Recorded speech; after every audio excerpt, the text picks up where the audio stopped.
let's dive into chapter 6. So I talked to my first class about this.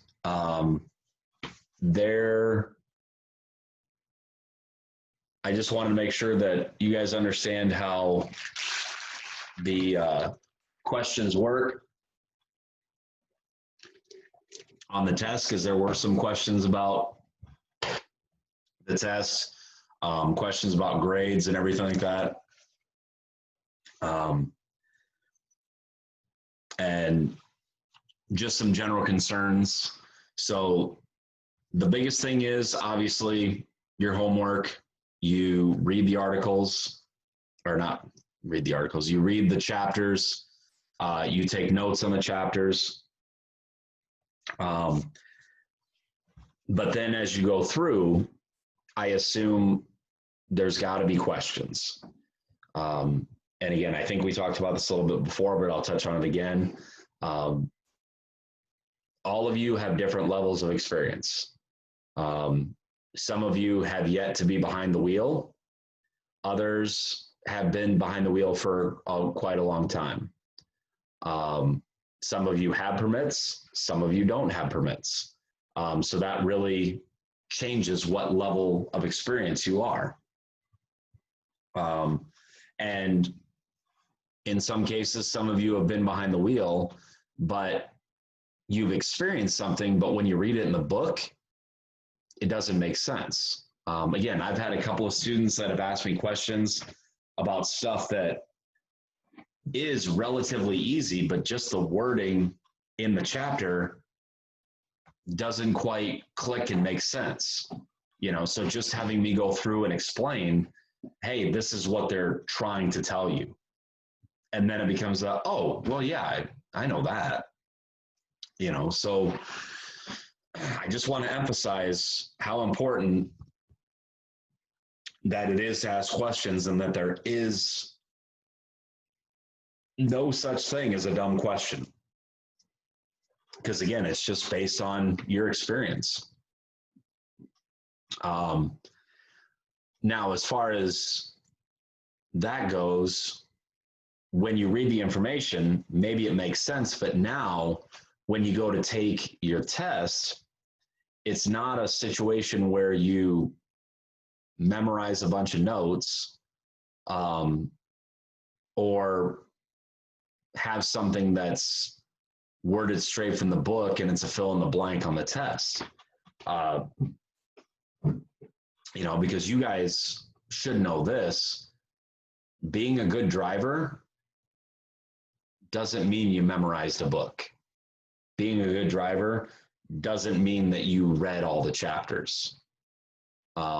Being a good driver doesn't necessarily mean that you do well on tests. Being a good driver means you take the information and you apply it. So that's what they're trying to get at when they give you the test. Because there have been quite a few questions on the test where the information comes from the book, but it's application from what they say in the book and applying it on the test. So that's why before every test, I always tell you to make sure you read through the question, read through all the possibilities, and then choose the best response from those choices.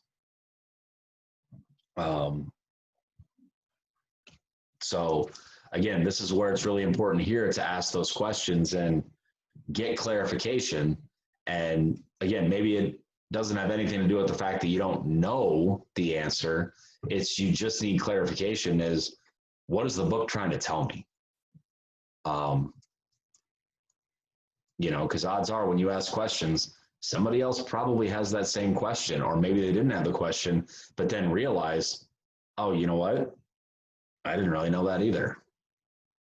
So, because like I said, my discussions with you guys are solely based on you. You tell me what you want to know, and then I guide you through it. And we talked about this before. It doesn't necessarily have to be directly related to this chapter, but that's what I'm here for. I am a facilitator for you.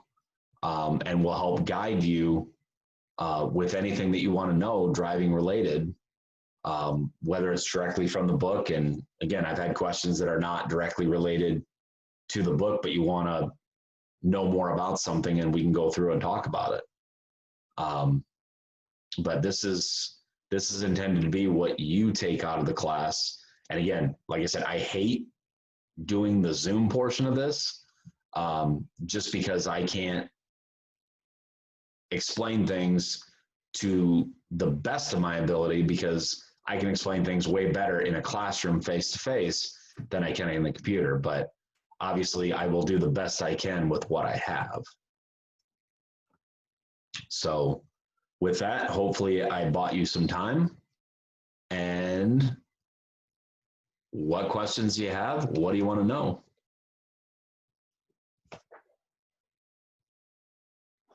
With the extra credit or for the notes, do we have to write them down, or is it fine if we type them down and email them to you? If you want to do that way, that's fine. Just so I have a way of seeing what you've done. Okay, so if we just type down a bunch of notes, because most of my notes I've typed down, so it's fine if I email you those for the extra credit points. Yep, and that'll end up being part of the assignments. Yeah, but yeah, just send me an email. Okay, thank you. Yep.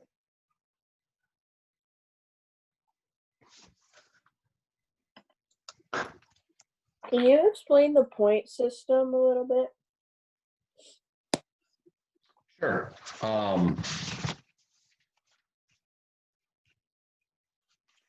Where are you at on that, Carly?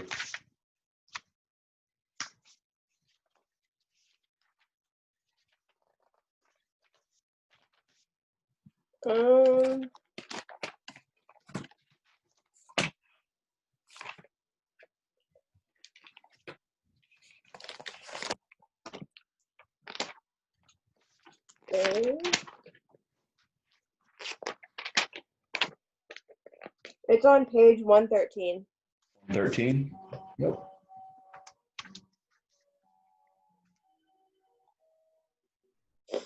Okay, so not all states, but a lot of states have what they call a point system, and different states have different point values. Different states have different point totals that you need to be aware about. I believe South Dakota does have a point system, but off the top of my head, I don't know what the max is. But basically what it is, from what they're explaining here, is if you have a traffic violation, typically a moving violation, depending on the violation, it comes with a number of points. So let's say you are pulled over and given a ticket for speeding. Let's say the speeding ticket is 5 miles over the speed limit. So let's say that's 3 points. Whereas if you're going 10 or 15 miles an hour over the speed limit, that might be 6 or 7 points. So obviously, the bigger the offense, the more points you get. And if you get too many points, you can lose your license. So the idea behind that is points are not a good thing. You always want to be at 0. So you're not in jeopardy of losing your license. In some cases, if you get so many speeding tickets in a year, it doesn't matter how many points you've accrued, you may lose your license. And usually that's like 3 speeding tickets in 1 year. You can have your license suspended. So the idea is violations are worth points, and you can build up points and possibly lose your license if you get too many points. Okay. Okay, does that make sense, Carly? Yeah, thank you. Yep, no problem. But alongside that, I don't think they mentioned it in there. You can get something to where it's serious enough to where it doesn't matter how many points it is, you could lose your license right away. So there are things that are a little bit more extreme that can seriously affect that. So, all right, what else do you guys got?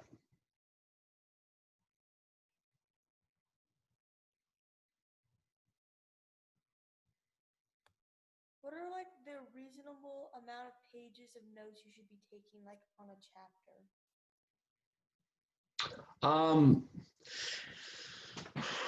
That's always a tough question. Obviously, for getting credit for the chapter notes as far as an assignment goes, that's really up to you, because obviously I just look to see that you've done the notes and then I give you credit for it. But it's, I can't really put a value on it as far as, oh, you should be taking 2 pages of notes or you should be taking 5 pages of notes. Because I believe that each student is at a different learning level. What I think you should do is, by the time you're done with a chapter and by the time you're done taking notes, I feel like your notes should be a good highlight of the chapter and should be a good resource tool for you to be able to study. I would say if I were in this class and I was taking notes, if, like for example, when they talk about DUI and OWI, and let's say, you know what, I already know that DUI is driving under the influence. I know that OWI is operating while intoxicated. I do know that different states use those interchangeably. I know that you cannot have a BAC of over 0.08. I know that if you're a commercial truck driver, you can't have a BAC of over 0.04. I also know that any individual under 21 has a zero tolerance policy, which means they can't have a BAC or a blood alcohol concentration of over 0.01. So do you think that I've demonstrated my knowledge of what drinking and driving laws are? Yeah. Yeah, me too. So do you think I should probably take notes on those? No. No. Just because I've demonstrated that, I know that, I understand that. So for me personally, I would not take notes on those because I know that. But, when it comes to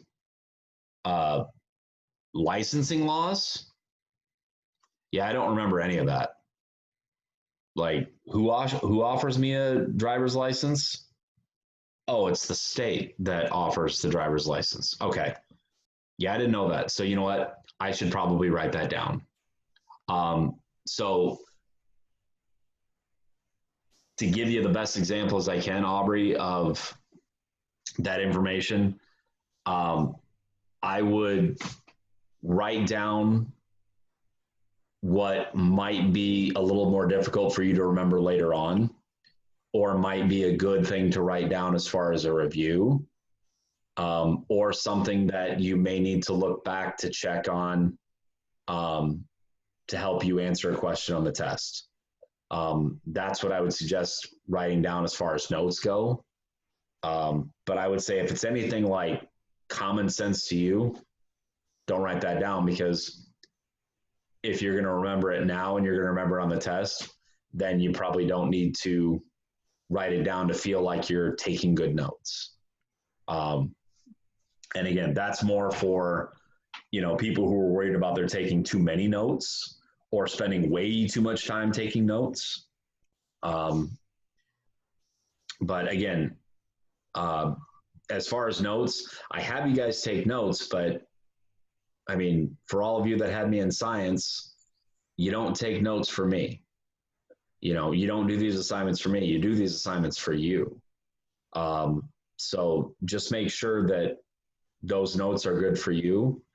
But as far as a length, if you run into a chapter where there's a lot of, wow, I don't know this stuff, then it might not be a bad idea to have more notes.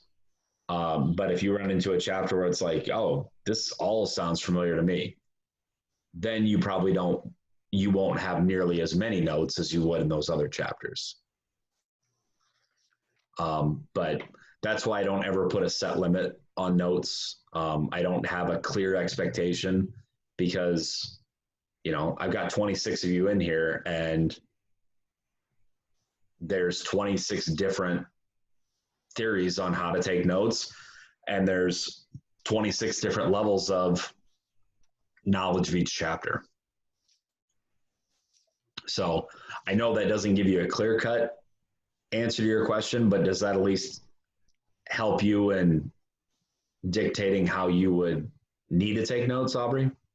Yeah. Okay. And hopefully that answers a lot of your questions too about notes, because that really does go for everyone. And that's what I do for all my driver's ed classes. Like, I can't tell you what to take for notes. You decide that. But obviously the notes that you take should be things that you need to review or things that would be a good review for you. All right, but great question.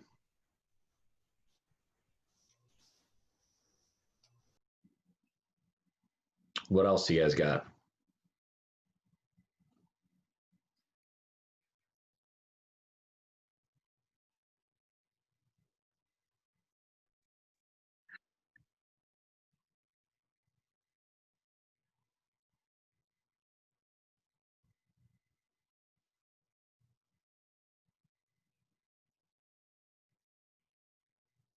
Can you explain the differences between like aggressive driving and road rage? Because they seem kind of similar. Yeah, and where's that at in here? I just want to make sure I know what they specifically define aggressive driving as.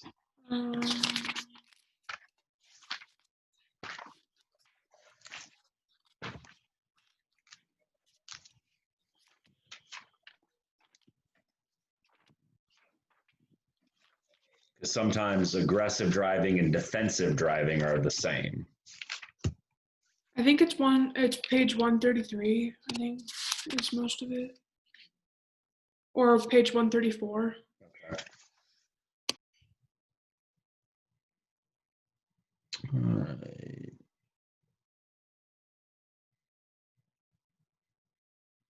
Okay, so, all right, so in their mind, aggressive driving is bad.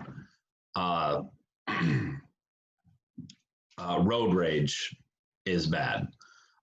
So they see defensive driving as just a normal thing. And I know they don't say defensive driving in here, but sometimes people will say defensive driving and aggressive driving are the same thing, which in reality they're not. But characteristics may look similar.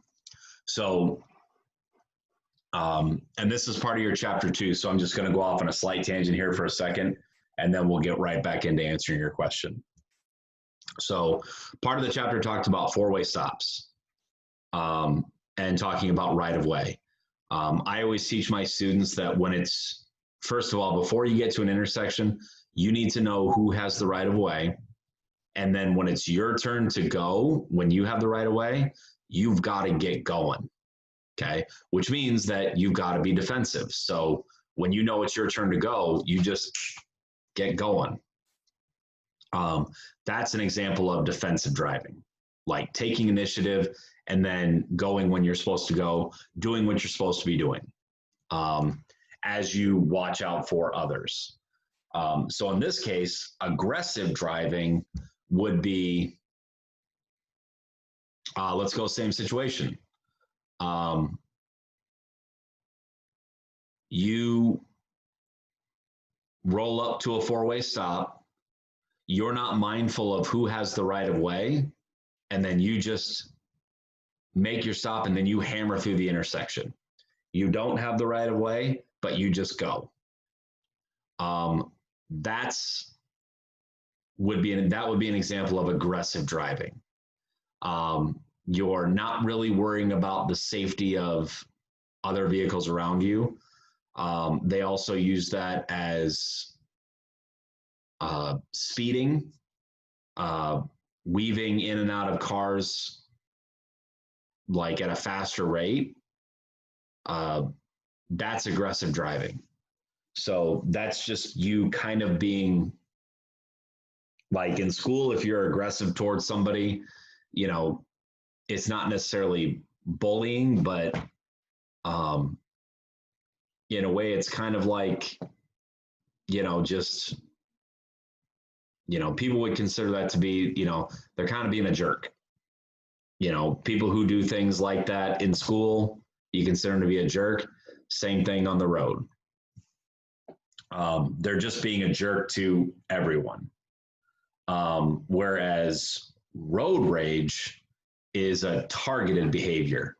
So if you are exhibiting road rage, you're typically doing that to a certain individual. So for example, a lot of situations where you see road rage is you're driving down the street and let's say you accidentally cut somebody off. Okay, so you're driving and you go to change lanes, but you haven't cleared the car that you're passing, and you cut them off, and then they have to slow down so they don't hit, or so you don't hit them. So now they're mad. You cut them off, they're mad at you, and now they want to get back at you. So now they're driving right up behind you, they're tailgating you, they're trying to get you to go faster. They pull over into the other lane, speed up past you, and cut you off. They jump in front of you, they put on their brakes to where they're specifically targeting you and harassing you. That's road rage. Okay, so Lauren, to kind of summarize,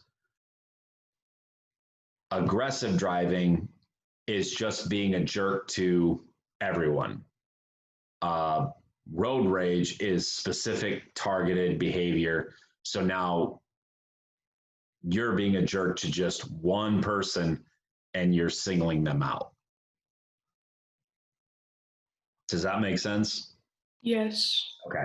I know they're pretty similar, but the big thing is one versus all. One is road rage, all is just aggressive driving. All right, what else do you guys got?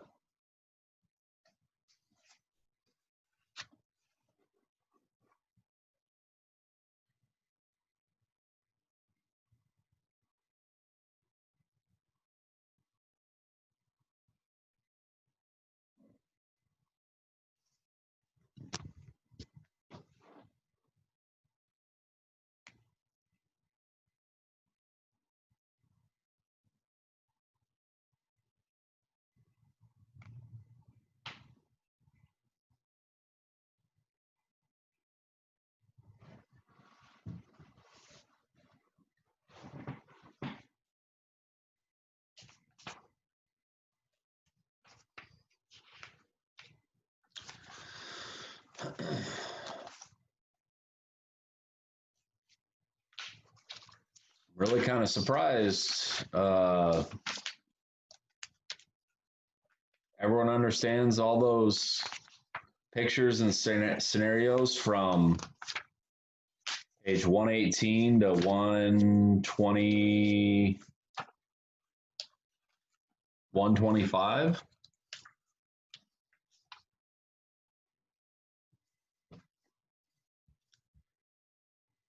Because I had a lot of questions in the first class about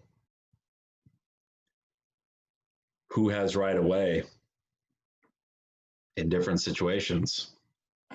Can you explain the top situation on 121? 121 top situation. Yeah. Both. Mostly just the second one. on the right. On the right side? Yeah. Okay. All right. So just in general, to hopefully help maybe take care of some of the questions that you may have about any of the pictures. One of the questions I got asked is, what's with the stars on the pictures? Why do they have yellow stars and red stars or star-looking things? Those are just the pictures of the lights. So the red stars in the back of the vehicles are showing that they have their brake lights on. The yellow stars on the front and the back of the vehicle is just them indicating a turn signal. Okay. So to go back and answer your question, Carly, now looking at the lights, why does the silver car in the top right corner have the right of way? If you look down at the bottom right portion of that intersection, it shows the type of light they have, which is a green arrow. Green arrows just basically indicate, as we learned in the last chapter, that they have a protected left turn. So in this scenario here, looking at that picture that Carly was asking about,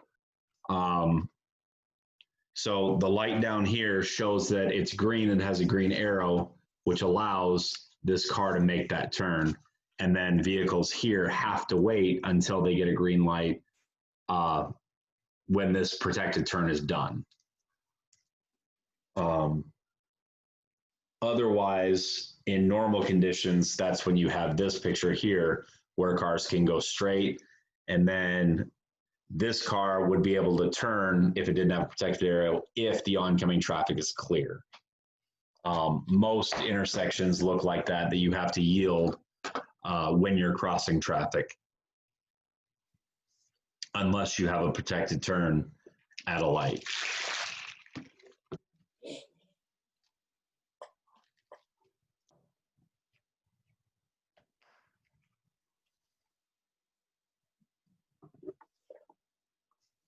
What else do you guys got?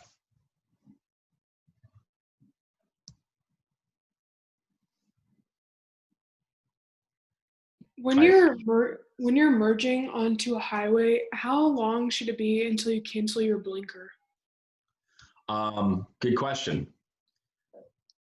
You can cancel your blinker as soon as you fully enter the lane that you're going into. And that's a great question because I get a lot of students that put their turn signal on and they let it blink like 3 times and then they shut it off. But I always tell my students, make sure that you put your turn signal on to let people know that you're going to change lanes.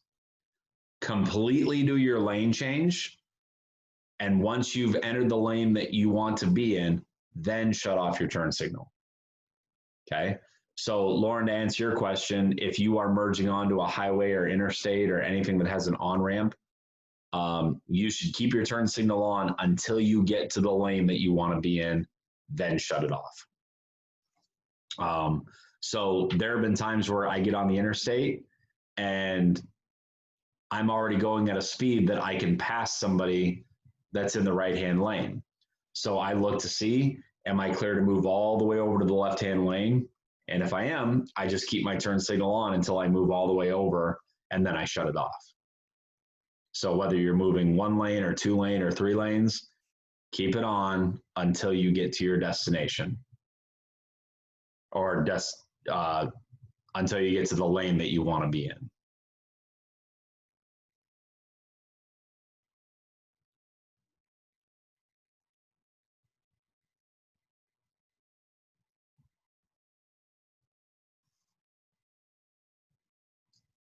What else? Chapter 6 or in general?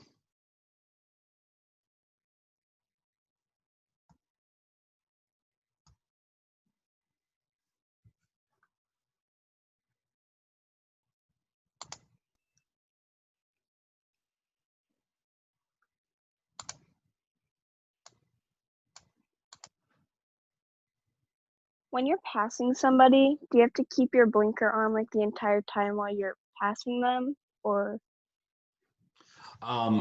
Good question. The answer is no. So if you're on the interstate and you're in the right-hand lane, let me.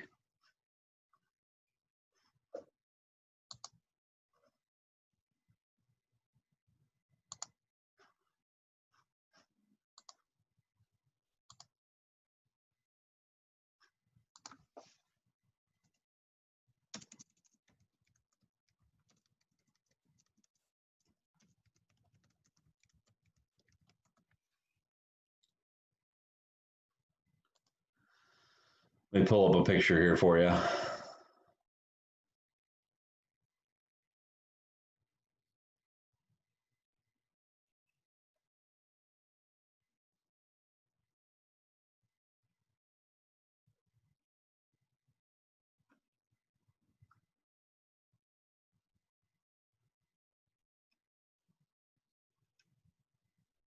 I can find a good one.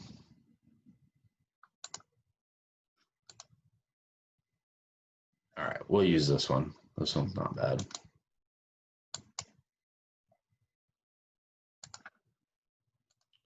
Okay, so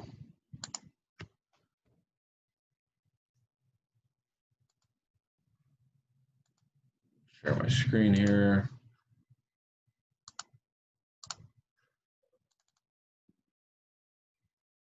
All right, so can you guys see my picture?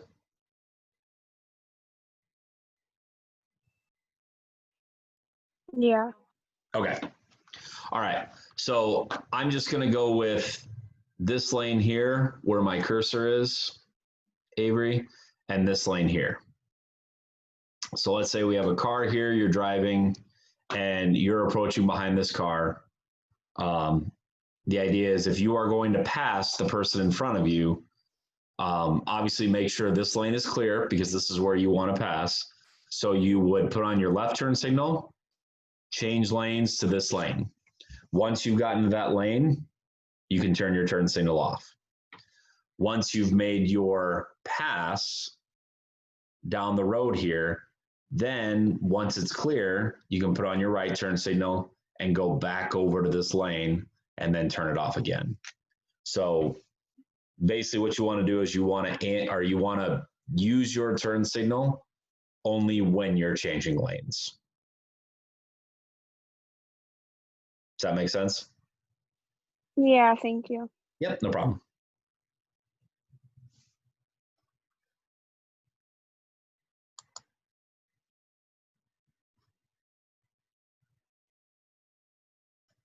And then actually I'm going to put my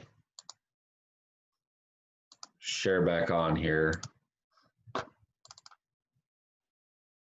And I'm going to pull this up to see if this brings up any questions. Because like I said, I had a lot of questions from students in the first class about not this model in particular, but scenarios at a four-way stop. So we'll see if this generates anything. So if like four cars like all come to like at the same time, who will go first? Okay, I can't have my whole screen up, unfortunately. So who asked the question? Aubrey, okay. Okay, so all four cars are there, and what's going on? What's your scenario? Like they all come to a stop sign at the same time. Like, So your question is, who has the right of way? yeah. Okay, great question. Somebody in the first class period asked that, and I'm gonna tell your class just what I told them. I don't know. And I know that sounds not helpful at all, and I'll explain exactly what I mean by that. So if there were 4 cars that approach at the same time, the first thing that we have to figure out is who's doing what. And you obviously don't have to tell me because I know there's a lot of different situations. So each car at a 4-way stop, let's just look at this car right here. Just like any of the other cars, each car has 3 options. They can turn right and go here. They can go straight here, or they can turn left and go here. So, and the other 3 cars had that same option. So it just kind of depends on, well, what is each car doing? I will tell you this, there is one situation where all 4 cars, if they arrive at the same time, will all 4 have the right of way at the same time. And that is if they're turning right. Because if they're turning right here, this car turns right here, this car turns right here, and this car turns right here, nobody interferes with anybody else in the intersection, so they could all go at the same time. Now, obviously, that's the only situation where they can all go at the same time. So beyond that, there's a lot of different situations. Excuse me. But typically when you have a lot of cars lined up, usually it will end up being by the street. So car A, let's call car A street A, and let's call car B street B. So let's say both cars on A want to go straight. If we're not worrying about any cars on street B, car A here and car A here can go at the same time because they're not interfering with each other. Same thing on B. If they were both going straight, they wouldn't interfere, so they can go at the same time. If there was another car on street A and they were both turning left, car here would turn left here, car here would turn left here. Again, they're not interfering with each other, so they could go at the same time. But typically, if you are crossing traffic or turning left, usually you will have to yield to the other vehicle. So if a car was sitting here and they were going straight and a car was turning here, typically this car would go first, then this car would turn. So if it's a situation where all 4 vehicles arrive at the same time, which one would have the right of way? It just kind of depends on who gives up the right of way or who allows the right of way. And that's where it's important to look at other drivers for nonverbal communication. And typically that comes in the form of, hey, go ahead, go. You know, hand gestures, things like that. And then usually if it's one car goes, then the other one will follow. So if it's a situation where car B here gives the right of way to car A and they go, then the other car should go as well. Then the 2 cars on street B should go do their thing. So if it's where a lot of cars are lined up waiting to go, typically the way that'll go is if A went first, both cars in A will go, then both cars in B will go. Then after that, both cars in A, the next set of cars in A will go, then the next set of cars in B and go, then it'll go A and B, A and B, A and B. And it just alternates back and forth. But like I said, there's a lot of different scenarios in how that works, but typically, if you're crossing traffic, usually you will be the first one to have to yield to the right of way. Now in this situation, looking at this actual diagram, the car on A and the car on B, if they arrive at the same time and they're both going straight, they're going to conflict. They're both going to cross each other's paths. So the rule of thumb is using this phrase. Cars to your right have the right of way. Okay, that's an important phrase to remember. Cars to your right have the right of way. So in this case, they are both going straight and they arrive at the exact same time, car A would have the right of way. Okay, because if we look at where B's at, the driver in B is sitting right here. Well, if they look to their right, they see a car. So if they have a vehicle to their right, then they have the right of way. Now, if we look at A's perspective, A's car perspective looks at B, and car B is to their left, which means they are to their right, which means they themselves have the right of way. Okay, hopefully that makes sense. But again, if you look at the intersection and you have a car to your right, that means they have the right of way. If you look at an intersection and you are to the car's right, that means you have the right of way. Or if a car is to your left, that means you are on the right, you have the right of way. Okay, but again, cars have the right of way when the right of way is given. You don't take the right of way, it's usually given to you. That's important to remember.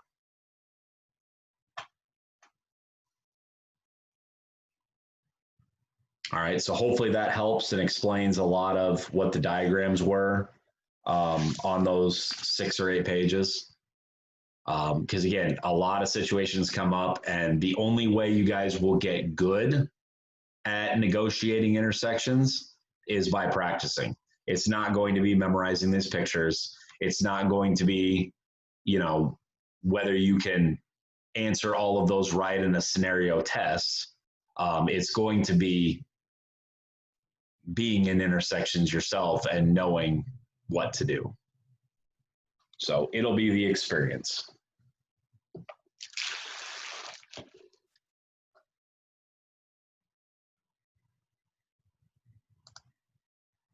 All right, what else do you guys have?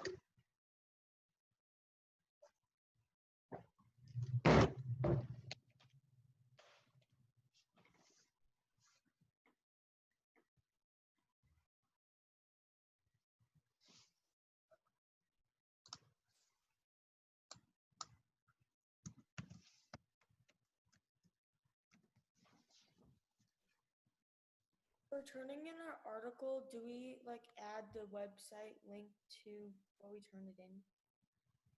Yeah, you can. I don't really need to see it. Obviously, when you guys cite your source, obviously I know you've done the research on it. And when you explain to me what the article is about, that tells me that you read it.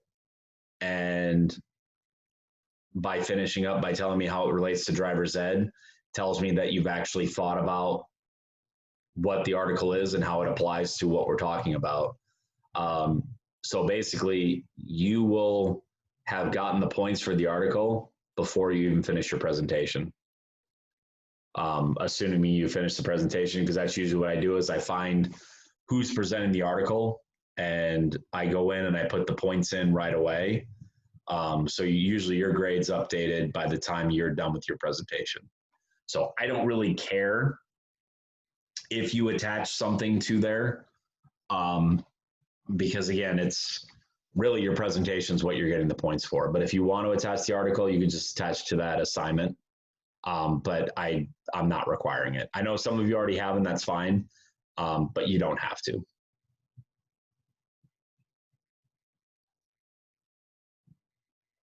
Can you explain entering and passing through traffic circles? Yeah. So roundabouts. Most of you that are in the dunes and travel through that area quite a bit, you have an idea of what roundabouts are. Otherwise, for others that have not been through there, you've probably never really been through a roundabout. So the way roundabouts work is a lot of roundabouts usually have 2 lanes, but not all do. In the picture on 122, they do have 2 lanes. So the idea is the outside lane or the right lane is intended for cars who are entering and exiting. So if you have to go all the way around, so if you enter a roundabout and you're going through 2 of the other streets to get to the 3rd one, by that time when you enter into the right-hand lane, you should look to move to the left-hand lane so others can get in and out. But then when you are about to exit, you should move to the right-hand lane and then make your exit. Obviously, if you are going from one street to the other street, making a right-hand turn, then you shouldn't ever leave the right-hand lane just because you're just making a longer right turn. So, but it's always important to make sure that you yield to vehicles who are already in the roundabout. That's first and foremost. And then when you have a clearing, then enter. And then also make sure that you communicate when you are entering the roundabout and also using your turn signal when you exit the roundabout. Okay, there's not a lot to it. It's definitely a lot more stressful using it the first time, just knowing how to negotiate things. Again, explaining it's pretty easy because it's the basic mechanics of it, but especially if there's a lot of vehicles in the roundabout, it can be overwhelming.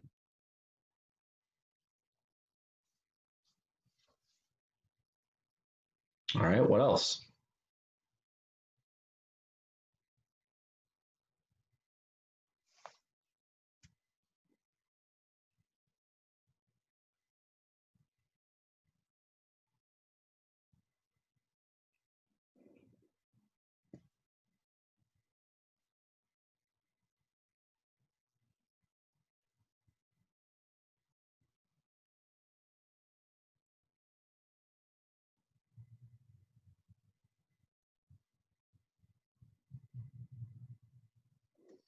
All right, so if not, go ahead and turn on your camera.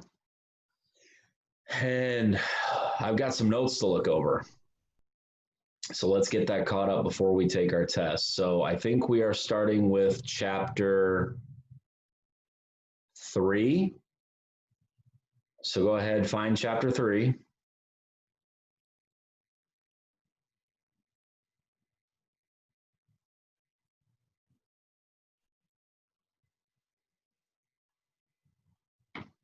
And show me those notes.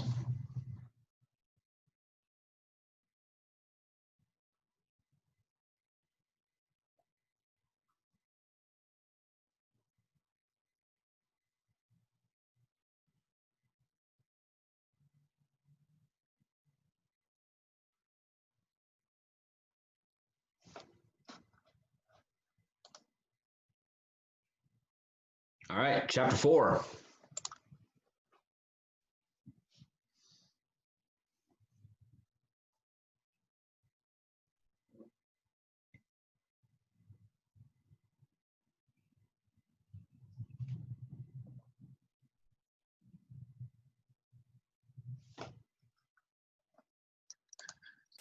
My computer's updating. It just finished. Just fine if I leave the Zoom meeting and join back so I have a camera.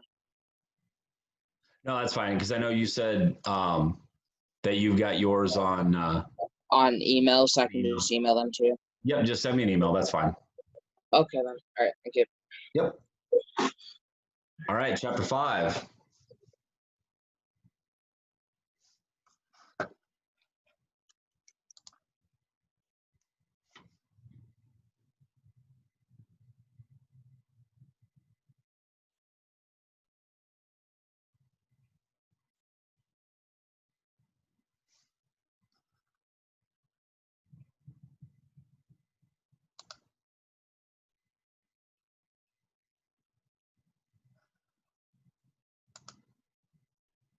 All right, chapter 6. I typed my notes, so can I just email you my chapter? Okay, thank you. Absolutely.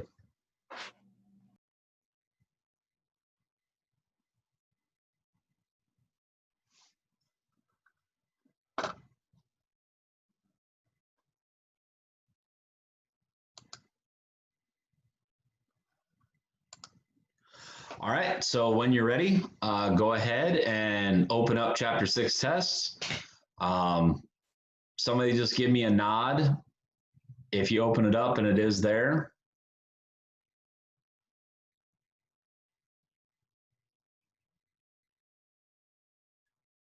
All right.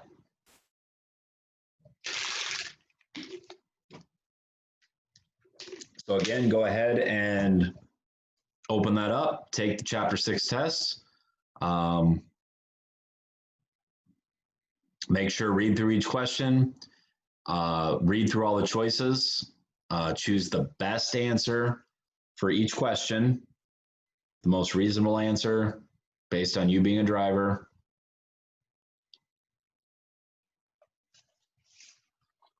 And then submit it when you've answered all the questions.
Can you email me the test?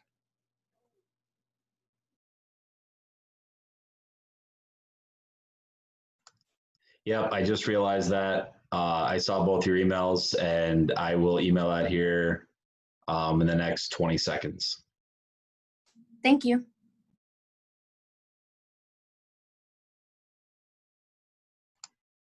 Thanks for reminding me, both of you guys.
All right.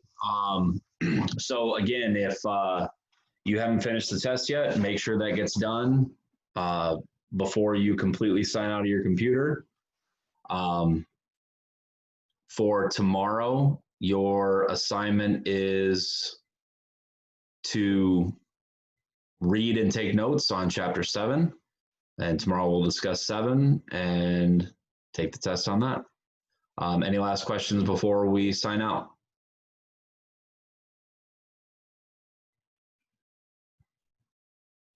All right, if not, if I don't see you tonight on the office hours Zoom from 7 to 8 with any questions, I will see you tomorrow at 8:30. All right, have a good day. Thank you. Thank you. Have a